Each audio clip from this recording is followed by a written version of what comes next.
Nashik road hotel चालकाकडे 10,000 रुपये हप्ता दे अशी धमकी देत खंडणी मागणाऱ्या 4 संशयित युवकांविरोधात नाशिक रोड पोलीस ठाण्यात खंडणीचा गुन्हा दाखल करण्यात आला आहे। दिनेश दिलीप दासवानी वय 42 राहणार छायानिवास नाशिक रोड यांनी पोलीस ठाण्यात दिलेल्या तक्रारीत म्हटलं आहे की त्यांचे घराखाली हॉटेल किरण नावाचे हॉटेल असून शनिवारी रात्री 11 वाजण्याच्या दरम्यान संशयित राजू शेख, अजीम राजू शेख आणि त्यांचे 2 साथीदार MH15 AK 5576 या रिक्षातून आले।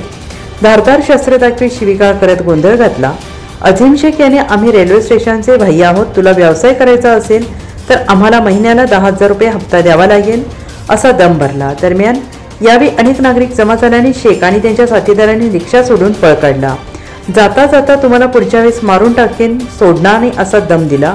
दरम्यान वरिष्ठ पोलीस निरीक्षक जितेंद्र सपकाळे यांनी पथकासह घटनास्थळी धाव घेत रिक्षा ताब्यात घेतली असून संशयित व्यक्तींचा शोध सुरू आहे। दासवानी यांनी दिलेल्या तक्रारीवरून पोलिसांनी संशयित विरोधात खंडणीचा गुन्हा दाखल केलेला आहे। अधिक तपास पोलीस उपनिरीक्षक माळी करत आहेत।